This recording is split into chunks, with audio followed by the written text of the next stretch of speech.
What is going on, guys? Jack here, and welcome back to episode number 80 of Park to Prem here with Nottingham Forest. Today is the start of season number 16. If you missed the last episode of this series, it was the Champions League final, and if you missed yesterday's video, we uploaded something a little bit different. Maybe go check it out. We're doing a win one, take one on a retro database. It's going to be mega fun. I'm saying mega. I've been watching too much F1 with Christian Horner, everyone. Mega has become part of my vocabulary. Please help. Anyway, we are playing in the European Super Cup today against London Whites. I'm not going to talk about the European Super League here, but I've seen it in the comments and people have asked, what do I think? I'm not a fan. I've done a big rant on Twitch at the start of a stream. I tweeted quite a lot about it. I'm not going to talk about it in my videos. I appreciate that for many of you, we want to escape, but because people are asking me what's my stance on it, I'm not a fan. Today we're taking on Tottenham. It's the European Super Cup, not the Super League. Hopefully we're going to get a good little win in it, in a competition that last time we were in, I want to say we bottled. Did we bottle it? I'm trying to remember. Yeah, we did. We lost to Barcelona 2-1. So, a few years on now, I'm hoping that we're going to win it. And as you can see here, we have played a couple of games to start the year. For our first episode of the season, this is going to be a little unusual. I'm going to talk about these games first, but you'll know why in just a second. The first of these games that we had to start the year was the Community Shield against Manchester Reds. We took them on and we won on penalties. It finished 1-1 after, regular time. And of course, the Community Shield goes straight to extra time. And despite missing 2 of our first 5 penalties, United also missed 2 of their 5 penalties before Erk scored the all-important goal in sudden death that got us the win.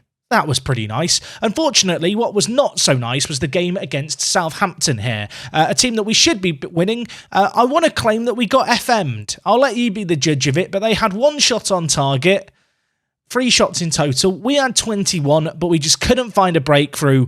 All in all, a disappointing start to our league campaign, which means after 1 game, we have 1 point. The only silver linings I can really take are that Chelsea also drew, Arsenal drew, and Liverpool did lose. So the big guns around us, well, some of the big guns around us, didn't get off to the best starts either, although Tottenham, United, Man City, the 3 teams I expect to be right up there, all going very, very strong. You can also see here, Eze, the guy who was playing for Porto just last episode, he's been signed by Manchester United, who, I want to say now, they're taking this season very, very seriously, are Manchester United. They are in it to win it, and they actually did a signing here right before the season ticked over in signing Dario Criscuolo. I definitely not said that correctly, but I've tried. He is nuts, isn't he? He's scary. Could he be the Mike Frost of this save game? Possibly. Kind of regret not going in for him myself, because at £89 million, he does seem like a little bit of a bargain, even if he didn't have a debut to remember. Anyway, it's the start of the season. It's the first season episode of the season, which means, Jack, what transfers have you done? That's last season. Here's this season. I've not signed any first-team players. Yep, that's right. I've not signed anyone. We've signed a couple of players, actually, but they're not in the first team. The first is Shabalala. That is a very catchy name that I look forward to getting tongue-twisted over during a match. 18 years old, South African forward, looks absolutely phenomenal. He was signed on a freebie. Maybe a bit of Seca energy about him. South African joins us on a free. Hopefully he'll be a little superstar. The only other player we've signed so far is Luke Gordon, who we pried away from Celtic. He looks like a really good player. At 18 years old, he got a few appearances in the Scottish Premiership over the last few years. He's going to sit in the reserves, hopefully develop into a little superstar. But on the face of it, he just looks like a top-quality deep-line playmaker who, for £15 million, could develop into a little superstar. But anyway, those are the only transfers on the ins. I do have £170 million still to spend. Will I be able to spend it is kind of the big question at the moment. And you might think, actually, no, the bigger question is, where's the money come from? Let's be honest. We were struggling for money not all that long ago. Where's the money come from? Well, as you can see here, Van Dijk has left us. He has gone to Arsenal for £80 million. I feel like to sell a player who in a couple of months is going to be 30 years old, who was sat on the bench for a lot of last year for £80 million, is probably a smart bit of business. The other player we let go was Paulo Silva, the Portuguese centre-back, a long-term servant of the club.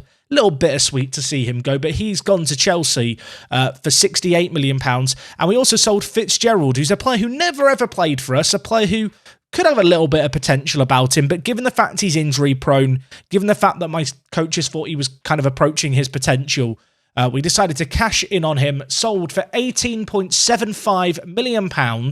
And to be fair, he's not a bad player at all. It's just in a team full of superstars like our own, he's always going to struggle to find minutes.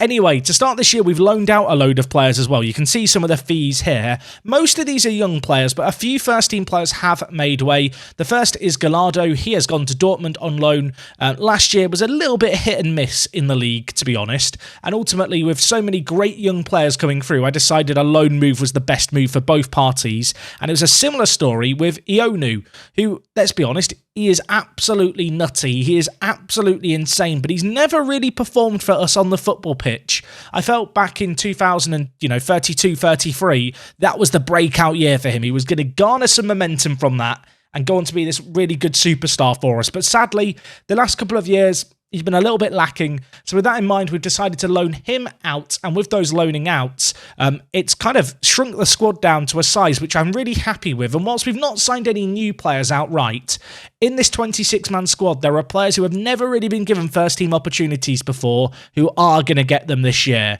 I look at the likes of Bill Summers, who last year guided Rangers to their first Premiership title win since the start of the save game. You can see here, he got 19 goals in 30 games, was absolutely top draw.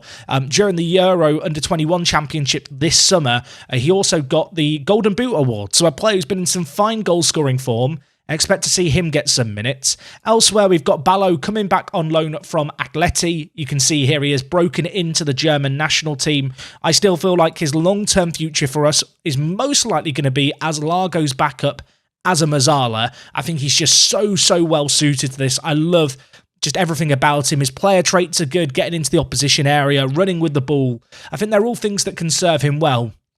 And honestly, I feel like for wingers, there's just a limited amount of attributes that go into being a winger. And when you've got stuff like great anticipation, great decisions, great determination, stuff like vision and teamwork as well, I want to see that used in the middle of the park. I feel like that's where he's going to be best for us. So that's the kind of logic there. And Adebayo has also been kind of recalled back to the first team. Decided that I had to really pick between Adebayo and also Ionu here for who I wanted to be our starting kind of backup striker this season. In the end, despite Ballo perhaps on paper being slightly a lesser player, at 19 years old, he's got loads of room to grow. He looks sensational for his age. He had a great goal-scoring year last year in Serie A. And for those reasons, I've decided to give him the nod.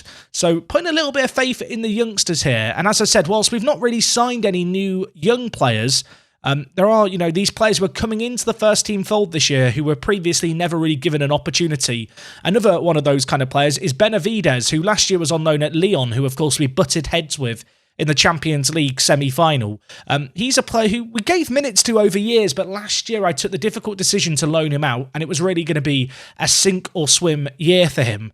Last year, he performed pretty well for Lyon. He developed very nicely as a player, and as a result, the 23-year-old has returned to our team, and when you look at him, he's an absolutely top-draw centre-back who can also slot in at right-back, and for that reason, he's in the team, and really, it was thanks to his development, as well as, of course, the emergence of Correa, who signed for us last year, and also Twardzik developing pretty nicely, that meant I loaned out, didn't loan out, I sold Paulo Silva on, like I did to Chelsea, which, on the face of it, I don't want to be strengthening a major rival, but considering they were willing to pay £68 million for a player who, to be frank, was surplus to requirements, I couldn't really turn it down.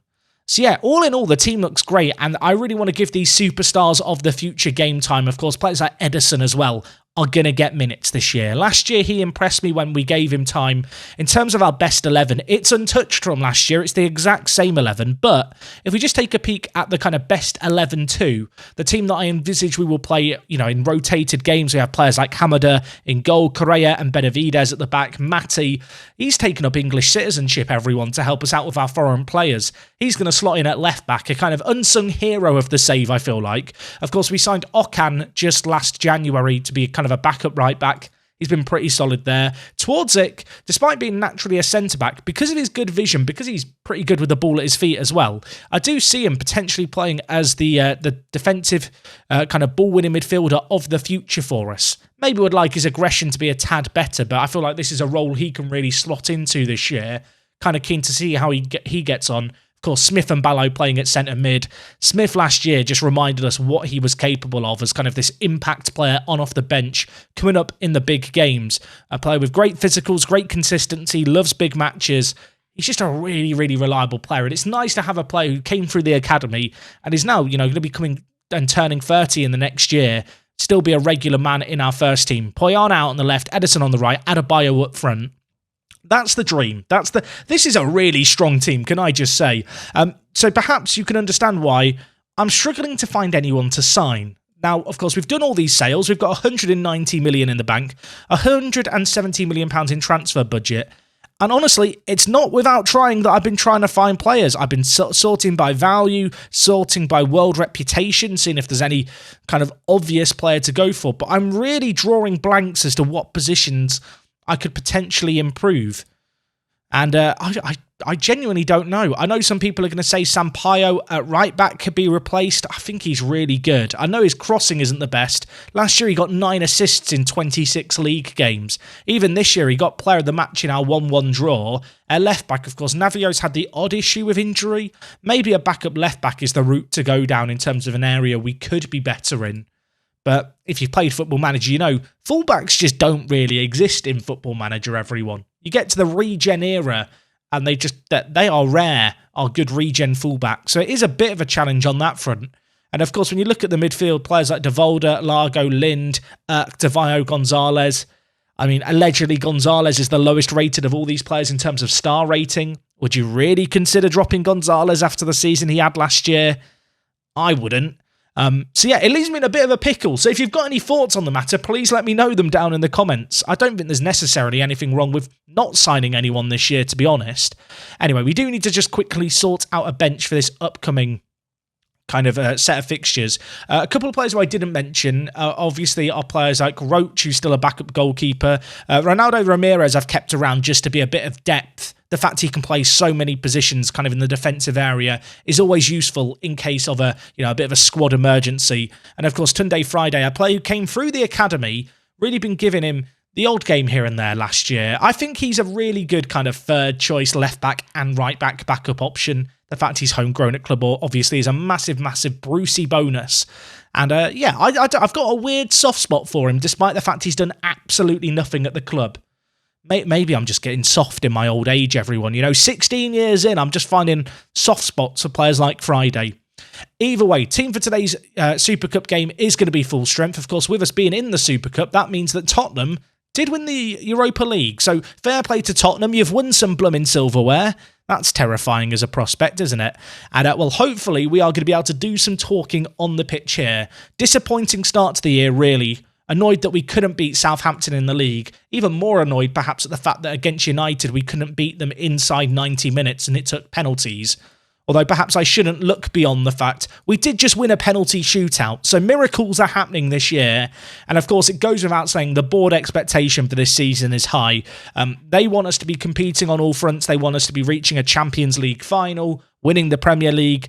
And, well, my thoughts going into this year, of course, off the back of last episode, which was a Champions League final, which I'm going to assume at this point you've seen, because, well, we're in the Super Cup final, so we won it.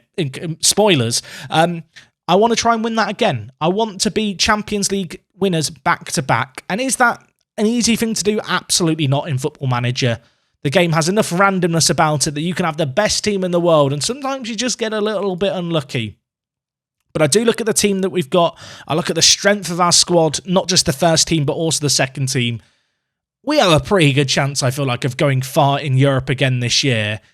And, well, I'm hoping that in this first live-commed game of the year, we're going to get to see a little bit of what we might be capable of.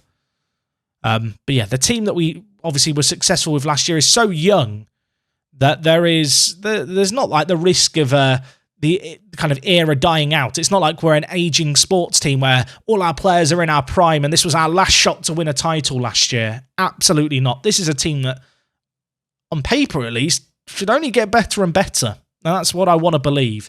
Either way, what an awful first half. We had one chance. It was a superb blocked tackle by one of our defenders. I think it may have even been Sampaio, but I could be incorrect.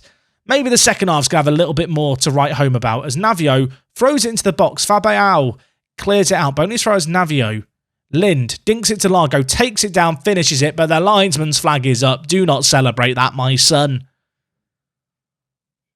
And I'll be honest, it was one of those ones where you see it and you just know it's offside right away.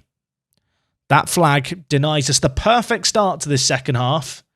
Would have been great to get a goal inside the first 2 minutes. Lind's ball here is superb. I'll tell you what, that is tight. I mean, I will trust the referee and the linesman and the assistants to have made the right decision there, but that looked borderline, shall we say. Navio launches it forward again, but dealt with well this time by Tottenham. They're going to look to catch us on the break here as Danso is bringing the ball forward down this near side. Now with Vijar. Number 20 for them at right back. Inside to Danso. Back to Vijar. Tries to play it inside. Could we get that ball there? We can. Devolder, big interception. Now we can spring the counter-attack. Fullback is out of position. Gonzalez is going to attack that space. Players queuing up in the middle. Can he pick out one of them?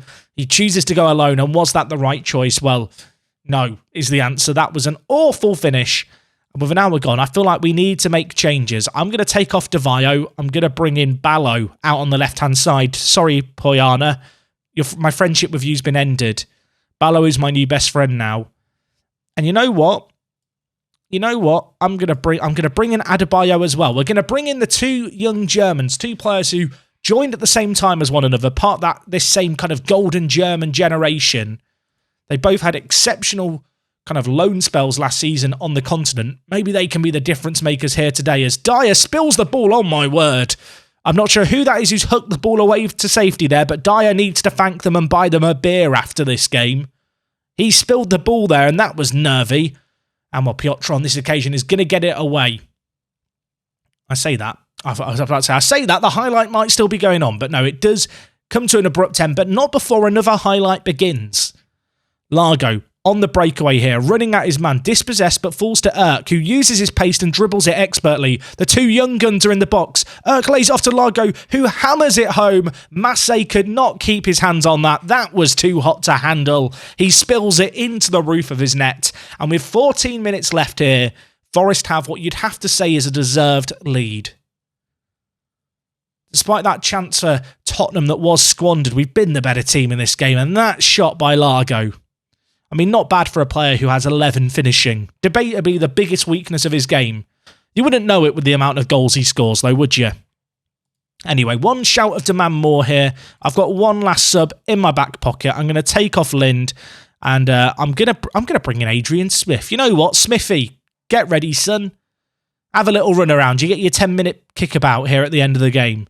5 minutes of added time quickly dwindling away, and whilst it's not again been a classic, we've kept it firm at the back. Scored the all-important goal. And, well, for the second time this season, because we have already won a Community Shield, we're going to hoist a trophy, as this time it is going to be the UEFA Super Cup. And, well, Piotr's handled every single trophy in the world now. I mean, not literally, but all the trophies we could possibly be involved in, that man has lifted. He's lifted the Premier League, the Carabao Cup, the FA Cup, the Club World Cup, the Champions League, the Europa League. There's some that I'm missing here. The Community Shield. I don't know if I've said the Super Cup. There's lots of trophies that man has lifted. He has more cups than I have in my kitchen cupboards. Good performance. Not a classic. Room for improvement perhaps, but we'll take it. And Steam is telling me I've got the achievement world renowned, everyone. I don't know what the achievement is for world renowned. What is it? Declared one of the best ever. Oh, I mean, I can be a bit humble here. We're in the World Hall of Fame, everyone. Where are we? We're 16th. I mean, that's pretty good. I'll take that. And Forest are going to celebrate their success. Fans of Forest are used to winning, but this triumph in the Super Cup has now seen them lift a trophy that had not been theirs since 1979. That's a little while ago. Oh, that's nice, isn't it? Now we just have to hoist the Champions League again, and I can ride off into the sunset. If we just look at the general overview for the club, you can see here, media prediction is to win the league. Worth noting that Manchester United have now emerged as a competitive rival, which is nice. Football Manager does have dynamic rivalries. They usually do take a little while to emerge, but I'm pleased to see that one there, because I do feel like ourselves and United have really had a good battle. You can also see, obviously, Erk and ourselves in the Legends column. Have any players moved into Icons? They haven't, but the likes of Adrian Smith, Gonzalez, Largo and Piotr, they're chilling in the favoured personnel. And I suppose it wouldn't be a roundup to the first episode of the season if we didn't have a little look at the club vision stuff for this year. As I mentioned, the board want us to get to the Champions League final. They want us to win the FA Cup. They want us to win the Premier League. There's lots of pressure on the line. There is a lot of pressure on the line, but at least so far we're living up to their expectations, which I suppose is something. But anyway, that's going to wrap up today's episode from me. I'm not sure what I'm going to do with all this money. So again, if you've got any ideas for a position or an idea, I mean, part of me wants to just invest it into a load of youth, whilst they might not be players that we experience firsthand ourselves. Once we wrap up the series and holiday forward, we will get a chance to see how they all develop, and maybe that will help Forest be secure longer term. But nevertheless, what a way to kind of start the season. A good little result, winning 2 trophies in our first 3 games. Not a great start in the Premier League. What I would say is our opening games to the Premier League, we do have Chelsea and then United. So it's going to be a little bit tricky. In terms of when we're going to be back, I might come back for the game against United. I might look to get a little further into the season. Of course, we are going to have the Champions League group stage to navigate, so going to have a keen eye on who we could possibly end up playing there. Anyway, if you have enjoyed today's episode, do make sure to drop a like on it. Really appreciate the support as always. As I mentioned at the top, if you haven't seen yesterday's video, make sure to go check it out. New series, something a little bit different. Most of you guys seem to be loving it, which is fantastic. And I encourage you to go check it out if you've got a free 15 minutes.